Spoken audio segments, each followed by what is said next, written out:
जय जय रघुवीर समर्थ.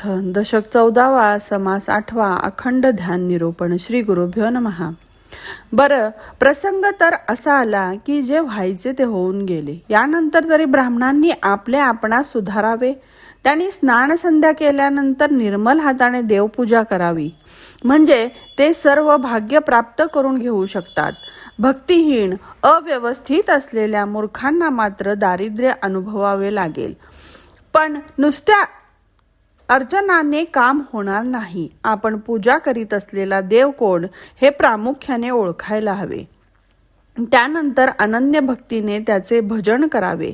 त्या सर्वोत्तमाचे अखंड ध्यानच करावे. सर्वांमध्ये जो उत्तम सर्वश्रेष्ठ त्यालाच सर्वोत्तम म्हणावे. आत्मानात्म विवेकाचे हे रहस्य ओळखा. आत्मा जाणिवेने देहाचे संरक्षण करतो, दृश्य पाहतो, अंतरसाक्षी असतो आणि प्रत्येक पदार्थाची जाणिवेने परीक्षा करतो. तो सर्व शरीरामध्ये वास करून इंद्रिय समूहांना चैतन्य देतो आणि सर्व प्राणीमात्रांमध्ये अनुभव रूपाने प्रतीत होतो.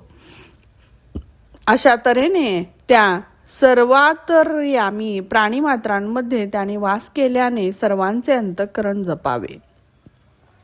खरं म्हणजे एकमेकांना देणाऱ्यात भोगणाऱ्यात सर्व काही तोच आहे.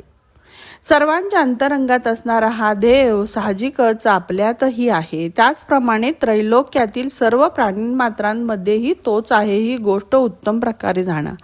मूलतः जाणणारा एकटाच असून तोच सर्व ठिकाणी विभागला गेला आहे.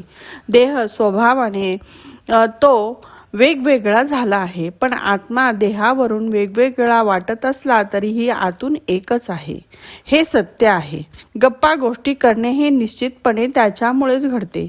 एवढेच नव्हे तर आपले दुसरे इत्यादी सर्व मानव, पशुपक्षी, श्वापद इत्यादी मुंग्या, कृमी, कीटक इत्यादी क्षुद्र जीव एकूण एक एक करून न सांगता येणाऱ्या चार खाणीतील खेचर, भूचर, वनचर, जलचर जीव प्राणी जाणिवेच्या साह्याने चालतात.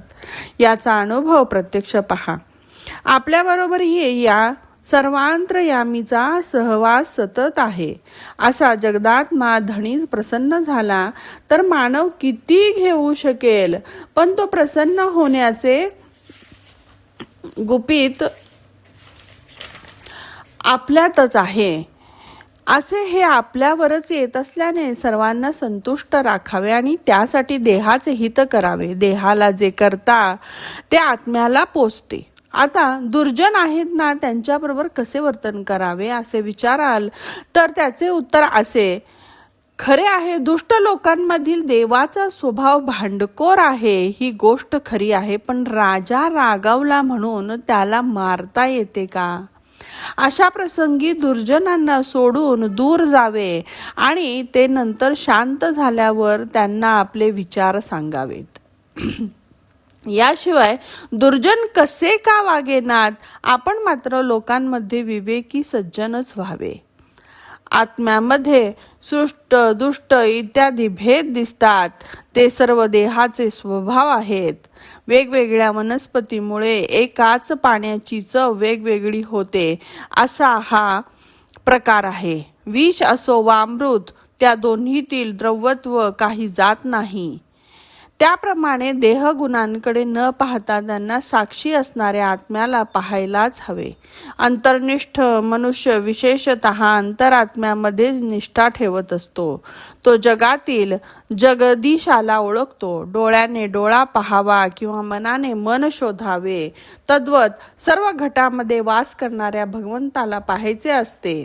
कारण आत्म्याला पाहणारा आत्मा आपल्यात आहे. आत्म्याशिवाय सर्व काम थांबते. आपले सर्व काही त्याच्यामुळेच चालले आहे. विवेकाने जे जाणले जावे तेही आत्म्यामुळेच शक्य होते. एवढेच नव्हे तर जागृत असताना चालणारे सर्व व्यवहारात ही आत्म्याचाच संबंध येतो आणि स्वप्नात जे घडते त्यालाही आत्माच कारणीभूत असतो. अखंड ध्यान म्हणजे सतत असणारे देवाचे स्मरण. अर्थात सर्व व्यवहारात आत्म्यालाच पाहायचे असते. हे जाणले तर ते स्मरण निरायासपणे घडते. सुलभ असलेले अखंड ध्यान सोडून कष्टदायक स्थूल ध्यान करायला जाणे हीच घोडचूक आहे. ते आत्मा सोडून ध्यानामध्ये अनात्मा चिंततात, पण ते रूप काही स्थिर न होता ध्यानाच्या वेळी वेगवेगळे आकारच येऊ लागतात. तेव्हा मन कासावीस होऊन उगीच दुःखी होतात. चांगल्या प्रयत्नाने मूर्तीचे ध्यान करीत असले तरीही तेथे एक सोडून दुसरेच दिसते आणि विपरीत काहीतरी भासते. म्हणून भक्तांनी मी देवाचे ध्यान करतो की देवळाचे याचे आपण आपल्यातच विवरण करून पाहावे. देह देऊळ असून आत्मा देव आहे. या दोन्हीपैकी कोणावर भाव ठेवायचा ते पहा. सारांश, देवालाच ओळखून त्याच्यावरच प्रेम करणे हेच योग्य आहे. अंतर्निष्ठांचे ध्यान असे असून रूढीगत आलेले ध्यान वेगळेच आहे. यथार्थ जाणीव नसलेले सरसकट ध्यान हा मूर्खपणाच होय. साशंकतेने आणखीनच शंका वाढून कितीही ध्यान करावे तरी ते लगेच भंग पावते. पण काय करायचे? बिचारे लोक उगीचच स्थूल ध्यानाने कष्टतात. त्यांनी देव म्हणजे एक देहधारी व्यक्ती अशी कल्पना केल्यामुळे कितीतरी विपरीत कल्पना उठतात. देह म्हटला की दुःख भोगणे सोडणे पाठीशी लागलेच. ही गोष्ट आठवून थोडा विचार केला तरीही काहीतरी विपरीत होऊन जाते आणि स्वप्नाप्रमाणे दिसायला नको तेच दिसते.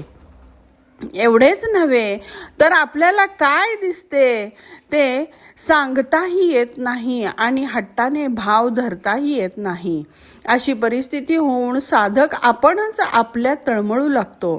ध्यान संपूर्ण सांगोपांग घडलेल्याचे लक्षण म्हणजे त्यावेळी मनाला विकल्पाने आपले तोंडही दाखवू नये. त्याला आपले मनच साक्षी आहे. तसे न होता फुटक्या मनानं तुटके ध्यान केले तर काय सार्थक झाले? तुम्हीच पाहना. आता अखंड ध्यानानेही धन्य न होणारा वरून खाली पडलाच म्हणून समजा. तसे होऊ नये म्हणून अखंड ध्येयाचा अर्थ का आणखी एकदा लक्षपूर्वक जाणा. ध्यान करणारा कोण आणि ध्यानात चिंतली जाणारी ध्येय वस्तू कोणती या ध्येय ध्यानामध्ये एकरूपता असणे आवश्यक आहे. पण सिद्धांतपणे मूलतः ध्येय ध्यात्या यांच्यामध्ये एकत्व आहे. साधक ही गोष्ट विचारपूर्वक पाहत नाही. ज्ञानी पुरुष विवरण करून समाधानाने राहतो. एवढाच त्यांच्यात भेद आहे. हे सर्व अनुभवाचे कार्य असून अनुभव नसेल तर भ्रम त्रास देतो. सर्व लोक रूढीप्रमाणेच अट्टहासाने वागतात. रूढीगत ध्यानाचे लक्षण म्हणजे अवलक्षणांना धरून बसणे याशिवाय दुसरे काही नाही. काय खरे काय खोटे हे बाजारात जमलेले लोक जाणू शकत नाहीत. ते खोट्या नाट्या गोष्टी पसरवत उगीचच आरडाओरडा करतात. पण खऱ्या गोष्टी काय आहेत ते पाहायला गेलो तर त्या सर्व खोट्या आहेत हेच सिद्ध होते. एक ध्यानाला बसला होता आणि दुसरा त्याला शिकवत होता की ध्यान मूर्तीची किरीट काढून त्याला माळ घाल. तेथे माळ लहान अशी कल्पना करण्याचा मनाला काय दुष्काळ पडला होता. सांगणारे ऐकणारे दोघेही महामूर्खच असे समजा. त्यांना यासाठी श्रम करावे लागले नाहीत. दोऱ्यामध्ये फूल ओवण्यासाठी काहीही कष्ट करावे लागत नाहीत. तरीही कल्पनेची माळ लहान का केली कोण जाणे. असो, ज्यांना बुद्धी नाही ते काही उपयोगाचे नाहीत. त्या मूर्खांबरोबर काय झगडावे. जगात परमार्थाच्या नावाखाली जे कोणी काय करतात तेच रूढ होते आणि त्या रूढीप्रिय लोकांमध्ये 7-5च्या शरीराचाच अभिमान वाटून बसला. पण अनुभव न पाहता अभिमान बाळगणे म्हणजे रोग्याला झाकून ठेवून मारल्यासारखेच होय ना. तेथे सर्व संशयच असल्यामुळे ज्ञान कोठून येणार. म्हणून सर्व अभिमान सोडून देऊन अनुभवाने विवेक प्रस्थापित करायला हवा. आणि विवेकाच्या आधारे माईक असलेल्या पूर्व पक्षाचे तुकडे तुकडे करावेत. इति श्री दासबोधे गुरुशिष्य संवादे चतुर्दश दशके अखंड ध्यान निरूपणम नाम अष्टमा समासः समाप्तः. जय जय रघुवीर समर्थ.